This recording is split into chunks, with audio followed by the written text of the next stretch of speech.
Close your eyes for a second and imagine this. It's the year 1340. You push open a heavy wooden door, and instantly you're hit with a wave of heat, noise, and a smell you can't quite place. Smoke fills the air, candles flicker against dark walls, and every table is crowded with people laughing, arguing, and eating. This is a medieval tavern, and what's on those plates might completely change how you think about food. Because here's the truth.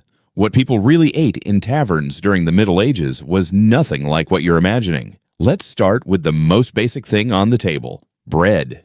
It was everywhere, but this wasn't the soft, fluffy bread you're used to. This bread was dense, dark, and sometimes so hard it could last for days, or even weeks. Wealthier people ate lighter bread made from wheat, but most tavern visitors ate coarse bread made from rye or barley. And here's where it gets interesting. Sometimes the bread wasn't just food, it was the plate. Thick slices called trenchers were used to hold meat and stew. As the food soaked into the bread, it became softer and more flavorful. At the end of the meal, you could eat the trencher.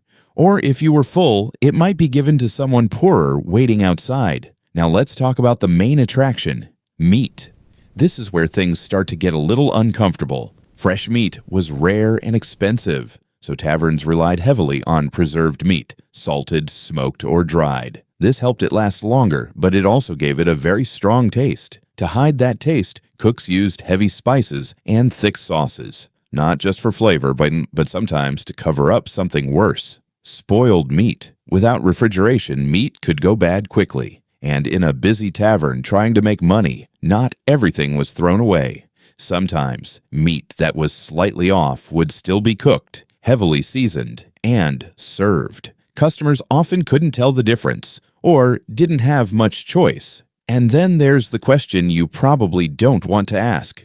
What kind of meat was it really? In some cases, people genuinely didn't know. Records from the time suggest that taverns could serve whatever was available, old animals, unusual animals, or cuts that weren't normally sold elsewhere. If it could be cooked and covered in sauce, it might end up on your plate.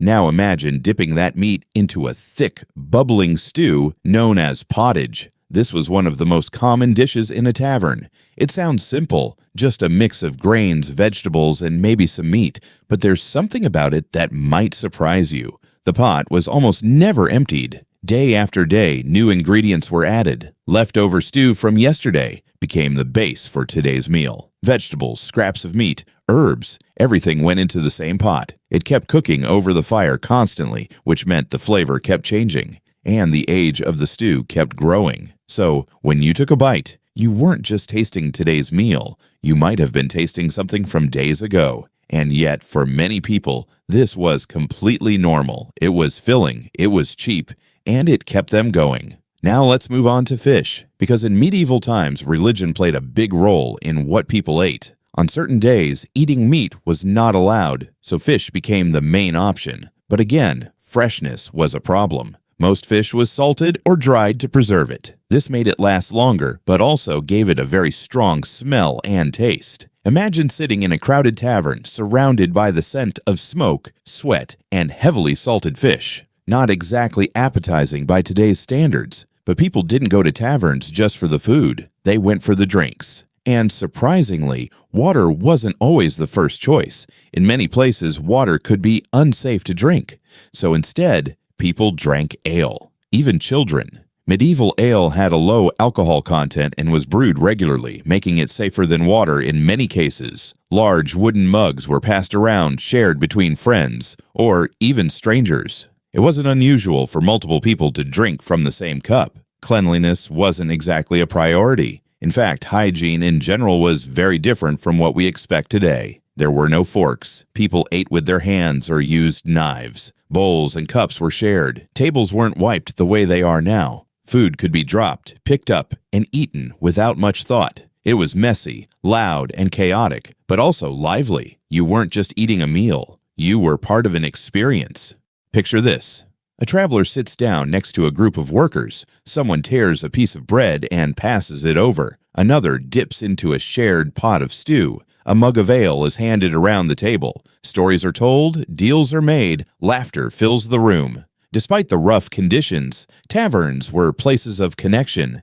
For a moment, people could forget the hardships of life outside. But let's go back to the food for a second, because there's still more you might not expect. Vegetables were actually a big part of the diet. Things like onions, cabbage, leeks, and beans were commonly used in stews. They were affordable, easy to grow, and could be cooked in large quantities. Herbs were also important, not just for flavor, but sometimes to mask unpleasant tastes. And what about something sweet? Don't expect chocolate cakes or sugary desserts. Sugar was rare and expensive. Most people relied on honey if they wanted sweetness. Occasionally, taverns might serve simple pastries or fruits, but for the average person, dessert wasn't really part of the experience.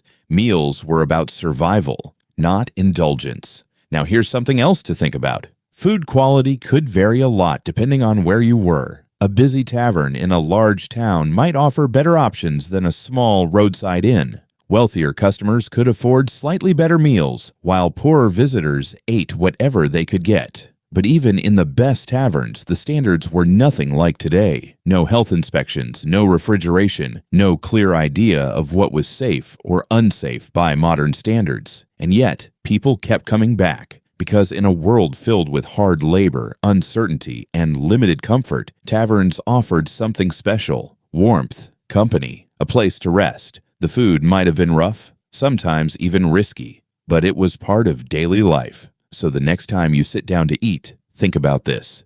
No clean plates, no fresh refrigeration, bread doubling as your plate, a stew that never stops cooking, meat that might not be what it seems, and a room full of strangers sharing it all together. It sounds unbelievable, but for people in 1340, it was just another night at the tavern.